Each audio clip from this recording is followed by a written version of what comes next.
ನಮಸ್ಕಾರ ಸ್ನೇಹಿತರೆ. ಚುನಾವಣೆಯಲ್ಲಿ ಹಲವು ಪಕ್ಷಗಳಿಗೆ ರಣತಂತ್ರ ಎಣೆದುಕೊಟ್ಟಿದ್ದಂತಹ ಪ್ರಶಾಂತ್ ಕಿಶೋರ್ ಅವರು ಈಗ ಮತ್ತೊಂದು 2024 ಲೋಕಸಭಾ ಚುನಾವಣೆಯಲ್ಲಿ ಯಾರು ಗೆಲ್ತಾರೆ, ಎಷ್ಟು ಸೀಟ್ ಗೆಲ್ಲಬಹುದು ಅನ್ನೋದರ ಬಗ್ಗೆ ಭವಿಷ್ಯ ನುಡಿದಿದ್ದಾರೆ. ಸ್ನೇಹಿತರೆ, ಈಗಾಗಲೇ ಹಲವು ಹಂತಗಳ ಮತದಾನ ದೇಶಾದ್ಯಂತ ನಡೆದಿದೆ. ಈ ಹೊತ್ತಿನಲ್ಲೇ ಪ್ರಶಾಂತ್ ಕಿಶೋರ್ ಅವರು ಚುನಾವಣಾ ಭವಿಷ್ಯನ ನುಡಿದಿದ್ದಾರೆ. ಉತ್ತರದಲ್ಲಿ ಏನಾಗ್ಬಹುದು, ದಕ್ಷಿಣದಲ್ಲಿ ಏನಾಗ್ಬಹುದು, ಪೂರ್ವ ಮತ್ತು ಪಶ್ಚಿಮ ಈ ರಾಜ್ಯಗಳಲ್ಲಿ ಯಾರಿಗೆ ಗೈನ್ ಆಗುತ್ತೆ. ಈ ಹಿಂದೆ ಪ್ರಶಾಂತ್ ಕಿಶೋರ್ ಅವರು ಹಲವು ಟಿವಿ ಮಾಧ್ಯಮಗಳಿಗೆ ನೀಡಿದಂತಹ ಸಂದರ್ಶನದಲ್ಲಿ ತಮ್ಮ ಒಪಿನಿಯನ್ ಪೋಲ್ ನ ಕೊಟ್ಟಿದ್ರು. ಈಗ ಚುನಾವಣೆ ನಡೀತಾ ಇರ್ತಕ್ಕಂತ ಈ ಸಂದರ್ಭದಲ್ಲಿ ಮತ್ತೊಂದು ಪ್ರಿಡಿಕ್ಷನ್ ನ ಮಾಡಿದ್ದಾರೆ. ಎಲೆಕ್ಷನ್ ನಡೀತಾ ಇರ್ತಕ್ಕಂತ ಸಂದರ್ಭದಲ್ಲಿ ಯಾವುದೇ ಒಪಿನಿಯನ್ ಪೋಲ್ ಗಳನ್ನು ಅಥವಾ ಪ್ರಿಡಿಕ್ಷನ್ ಗಳನ್ನು ಮಾಡುವಂತಿಲ್ಲ. ಇದನ್ನೇ ಈಗ ರಾಜಕೀಯ ಪಕ್ಷಗಳು ಪ್ರಶ್ನೆ ಮಾಡ್ತಾ ಇರೋದು. ಪ್ರಶಾಂತ್ ಕಿಶೋರ್ ವಿರುದ್ಧ ದೂರು ಕೊಡೋದಕ್ಕೆ YSRCP ಅಂತ ಪಕ್ಷ ಮುಂದೆ ಬಂದಿದೆ.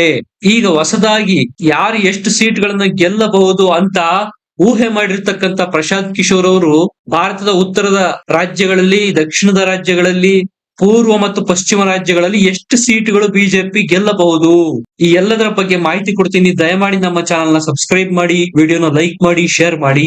ಸ್ನೇಹಿತರೆ, ಪ್ರಶಾಂತ್ ಕಿಶೋರ್ ಅವ್ರು ಏನ್ ಹೇಳ್ತಾರಪ್ಪ ಅಂದ್ರೆ, ಈ ಬಾರಿ ಬಿಜೆಪಿ 300ರ ಗಡಿ ದಾಟುತ್ತೆ ಅಥವಾ 300ರ ಆಸುಪಾಸಿನಲ್ಲೇ ಇರುತ್ತೆ. ಈಗಾಗ್ಲೇ ಹಲವರು ದೇಶಾದ್ಯಂತ ಸುದ್ದಿ ಹಬ್ಬಿಸ್ತಾ ಇದ್ದಾರೆ, ಬಿಜೆಪಿ ಅವರು ಈ ಬಾರಿ ಬಹುಮತ ಪಡೆಯೋದಿಲ್ಲ ಅಂತ. ಆದ್ರೆ ಪ್ರಶಾಂತ್ ಕಿಶೋರ್ ಅವರು ಹೇಳ್ತಾ ಇರೋ ಕಥೆನೇ ಬೇರೆ. ಬಿಜೆಪಿ ಒಂದೇ ಸ್ವಂತ ಬಲದಿಂದ 300ರ ಗಡಿ ಹತ್ತತ್ರ ಬರುತ್ತೆ ಅಥವಾ ಅದನ್ನ ಜಸ್ಟ್ ದಾಟುತ್ತೆ. ಯಾಕಂದ್ರೆ ಬಿಜೆಪಿಯ ಪಕ್ಷ ಇತ್ತೀಚೆಗೆ ಮುಸಲ್ಮಾನ್ ಅಸ್ತ್ರ ಪ್ರಯೋಗ ಮಾಡಿತ್ತು, ಹಿಂದೂಗಳ ಜನಸಂಖ್ಯೆ ಕಡಿಮೆ ಆಗ್ತಾ ಇದೆ, ಮುಸ್ಲಿಮರ ಜನಸಂಖ್ಯೆ ಜಾಸ್ತಿ ಆಗ್ತಾ ಇದೆ ಅಂತ. ಇದರ ಹಿನ್ನೆಲೆಯಲ್ಲಿ ಕೆಲವರು ಇದು ಬಿಜೆಪಿಗೆ ಈ ಬಾರಿ ಎಲೆಕ್ಷನ್ ನಲ್ಲಿ ಸೋಲುವ ಭಯ ಉಂಟಾಗಿದೆ, ಹಾಗಾಗಿ ಈ ಎಲ್ಲ ಮಾತುಗಳನ್ನ ಆಡ್ತಾ ಇದ್ದಾರೆ ಅನ್ನುವಂತಹ ವರದಿಗಳನ್ನು ಪ್ರಕಟ ಮಾಡಿದ್ರು. ಆದ್ರೆ ಇದೆಲ್ಲವೂ ಸತ್ಯವಲ್ಲ. ಬಿಜೆಪಿ ಯಾವುದೇ ಕಾರಣಕ್ಕೂ ಸೋಲೋದಿಲ್ಲ. 300ರ ಗಡಿಯನ್ನು ಬಿಜೆಪಿ ಅವರು ದಾಟ್ತಾರೆ.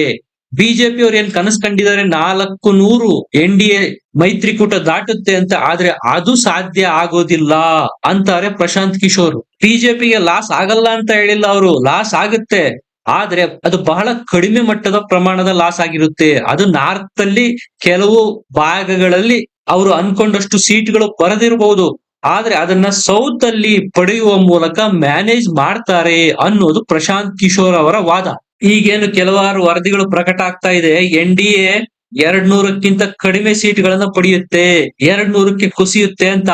ಆದ್ರೆ ಆ ವರದಿಗಳೆಲ್ಲ ಸುಳ್ಳು, ಅದು ಸಾಧ್ಯ ಆಗೋದಿಲ್ಲ. ಬಿಜೆಪಿ ಒಂದೇ 300ರ ಹತ್ತತ್ರ ಬರುತ್ತೆ, ಇನ್ನ NDA ಮಿತ್ರ ಪಕ್ಷಗಳು ಸೇರಿ 300ನ್ನ ದಾಟುತ್ತೆ ಅನ್ನೋದು ಪ್ರಶಾಂತ್ ಕಿಶೋರ್ ಅವರು ಇಡ್ತಾ ಇರ್ತಕ್ಕಂತ ವರದಿ. ಅಂದ್ರೆ 2019ರಲ್ಲೇನೋ 303 ಸೀಟ್ ಬಿಜೆಪಿ ಗೆದ್ದಿತ್ತು.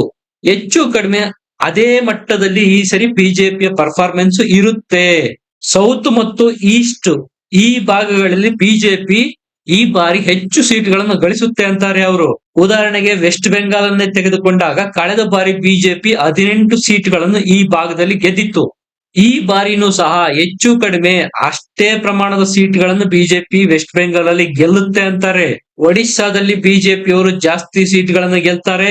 ತೆಲಂಗಾಣದಲ್ಲಿ ಈ ಬಾರಿ ಬಿಜೆಪಿ ಪ್ಲಸ್ ಮಾಡ್ಕೊಳ್ಳುತ್ತೆ, 8ರಿಂದ 9 ಸೀಟ್ಗಳನ್ನ ಗೆಲ್ಲುತ್ತೆ ಅಂತಾರೆ. ಲಾಸ್ಟ್ ಟೈಮ್ ಬಿಜೆಪಿ ತೆಲಂಗಾಣದಲ್ಲಿ 4 ಸೀಟ್ ಗೆದ್ದಿತ್ತು. ತಮಿಳುನಾಡಿನಲ್ಲೂ ಸಹ ಬಿಜೆಪಿ ಈ ಬಾರಿ ಸೀಟ್ಗಳನ್ನ ಗೆಲ್ಲುತ್ತೆ ಅಂತಾರೆ.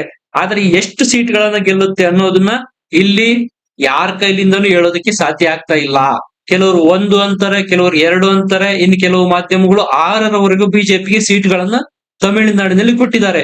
ಈ ಬಾರಿ ಆಂಧ್ರದಲ್ಲೂ ಸಹ ಬಿಜೆಪಿ ಅವರು ಸೀಟ್ ಗೆಲ್ತಾರೆ ಅಂತಾರೆ. ಕಳೆದ ಬಾರಿ ಬಿಜೆಪಿ ದಕ್ಷಿಣದಲ್ಲಿ ಕೇವಲ ಕರ್ನಾಟಕ ಮತ್ತು ತೆಲಂಗಾಣದಲ್ಲಿ ಮಾತ್ರ ಸೀಟ್ಗಳನ್ನು ಗೆದ್ದಿತ್ತು.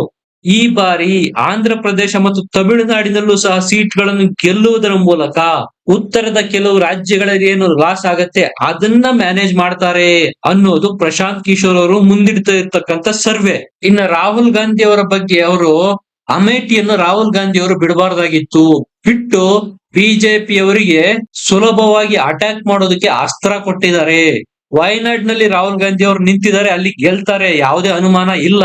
ಆದ್ರೆ ಅಮೇಠಿಯನ್ನು ಅವರು ಬಿಡಬಾರ್ದಾಗಿತ್ತು ಅಂತಾರೆ ಪ್ರಶಾಂತ್ ಕಿಶೋರ್. ಇನ್ನು ಪರ್ಟಿಕ್ಯುಲರ್ ಆಗಿ ಕರ್ನಾಟಕದ 28 ಕ್ಷೇತ್ರಗಳಿಗೆ ಬಂದಾಗ ಅವ್ರು ಹೇಳೋದು ಕರ್ನಾಟಕದಲ್ಲಿ ಬಿಜೆಪಿಗೆ ಪ್ಲಸ್ ಆಗಲ್ಲ, ಅಂದ್ರೆ ಯಾವ್ದು ಹೆಚ್ಚಿಗೆ ಸೀಟು ಬರೋದಿಲ್ಲ. ದಕ್ಷಿಣದಲ್ಲಿ ಸೀಟ್ಗಳು ಹೆಚ್ಚಿಗೆ ಬರೋದೇನಿದ್ರು ಅದು ಆಂಧ್ರ, ತಮಿಳುನಾಡು, ತೆಲಂಗಾಣ ಈ 3 ರಾಜ್ಯಗಳಿಂದ. ಕರ್ನಾಟಕದಲ್ಲಿ ಈ ಬಾರಿ ಬಿಜೆಪಿಗೆ ಲಾಸ್ ಆಗುತ್ತೆ ಅಂತಾರೆ. ಅಥವಾ ಬಿಜೆಪಿಯವರು ಕಡೆಯ ಬಾರಿ ಗೆದ್ದಂತ 25 ಸೀಟ್ಗಳನ್ನು ಉಳಿಸ್ಕೊಂಡ್ರೆ ಅದೇ ದೊಡ್ಡ ವಿಷಯ ಅಂತಾರೆ. ಈ ಎಲ್ಲ ಮಾಹಿತಿಗಳ ಹಿನ್ನೆಲೆಯಲ್ಲಿ ನೋಡೋದಾದ್ರೆ ಬಿಜೆಪಿಯವರು ಅವ್ರಿಗೇನ್ ಲಾಸ್ ಆಗುತ್ತೆ ಅದನ್ನ ಮ್ಯಾನೇಜ್ ಮಾಡಿಕೊಳ್ಳುವುದರಲ್ಲಿ ಸಫಲರಾಗಿದ್ದಾರೆ. ಅದು ಸ್ಪೆಷಲಿ ದಕ್ಷಿಣದ ರಾಜ್ಯಗಳಲ್ಲಿ ಮತ್ತು ಈಸ್ಟ್ ನಲ್ಲಿ ಬರ್ತಕ್ಕಂತ ರಾಜ್ಯಗಳಲ್ಲಿ. ಈ ಮೂಲಕ ಮತ್ತೊಮ್ಮೆ ಮೋದಿ ಅವರೇ ಪ್ರಧಾನಿ ಆಗ್ತಾರೆ ಅನ್ನೋದು ಪ್ರಶಾಂತ್ ಕಿಶೋರ್ ಅವರು ಮುಂದಿಟ್ಟಿರ್ತಕ್ಕಂತ ಹೊಸ ಸಮೀಕ್ಷೆಯ ನಂಬರ್ಸ್. ಸ್ನೇಹಿತರೆ, ಈ ಬಗ್ಗೆ ನಿಮಗೇನ್ ಅನ್ಸುತ್ತೆ? ಕರ್ನಾಟಕದಲ್ಲಿ ಬಿಜೆಪಿ ಮತ್ತು ಕಾಂಗ್ರೆಸ್ನವರು ಎಷ್ಟು ಸೀಟ್ಗಳನ್ನ ಗೆಲ್ಬಹುದು? ದೇಶಾದ್ಯಂತ ಬಿಜೆಪಿ ಮತ್ತು ಇಂಡಿಯಾ ಮೈತ್ರಿಕೂಟದವರು ಎಷ್ಟು ಸೀಟ್ಗಳನ್ನ ಗೆಲ್ಬಹುದು? ಕಮೆಂಟ್ ಮಾಡಿ ತಿಳಿಸಿ. ವಿಡಿಯೋನ ಲೈಕ್ ಮಾಡಿ, ಶೇರ್ ಮಾಡಿ, ನಮ್ಮ ಚಾನೆಲ್ ನ ಸಬ್ಸ್ಕ್ರೈಬ್ ಮಾಡಿ. ಮತ್ತೆ ಸಿಗೋಣ. ನಮಸ್ಕಾರ.